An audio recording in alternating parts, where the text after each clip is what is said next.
जन लोकपाल के मसले पर कई बार आंदोलन कर चुके सामाजिक कार्यकर्ता अन्ना हजारे एक बार फिर बेमियादी अनशन पर बैठ गए हैं।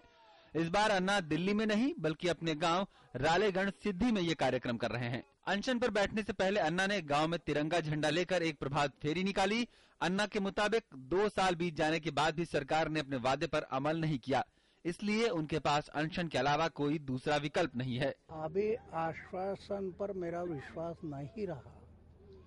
पंतप्रधान कार्यालय से कम 15-16 बार लेटर आए हैं और रामलीला मैदान में लिखित आश्वासन दिया।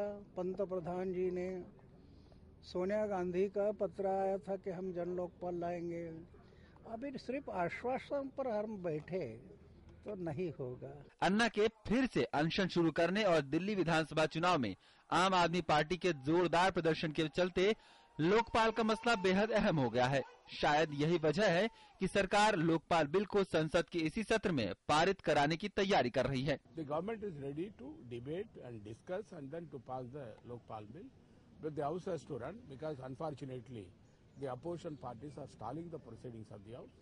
And as far as the government is concerned, that we wanted the bill to be passed, and we are giving a top priority on that. Lok Sabha में पारित इस विधेयक पर राज्यसभा में विपक्ष को कई आपत्तियां थीं, जिसके बाद उसे राज्यसभा की प्रवर समिति को भेज दिया गया था। सरकार का कहना है कि राज्यसभा की प्रवर समिति की कुछ सिफारिशों को स्वीकार कर लिया गया है। उधर विपक्ष लोकपाल बिल के समर्थन में तो है, लेकिन उसका कहना है कि सरकार पहले ये बिल राज्यसभा में पेश तो करे। The BJP is very clear. The government must bring in the Lokpal bill.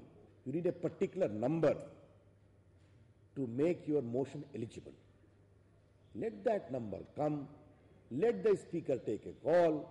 Then our party will take a call.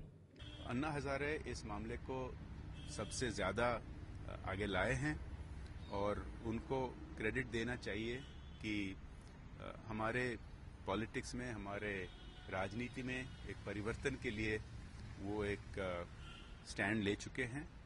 अगर उसको दोबारा लाया जाए तो हम समर्थन देंगे। लोकपाल कानून बनाने को लेकर अन्ना हजारे और अरविंद केजरीवाल करीब 2 साल से सरकार पर दबाव बना रहे हैं। कई बार हुए आंदोलनों के बाद सरकार लोकपाल बिल संसद में लेकर आई थी, लेकिन तब से ये बिल संसद में लटका पड़ा है। अब देखना ये होगा कि क्या 2013 में ये बिल पास हो पाता है या फिर अगले सत्र का इंतजार करना होगा। शैलेंद्र मिश्र और सुधाकर दास के साथ ब्यूरो रिपोर्ट, DD न्यूज।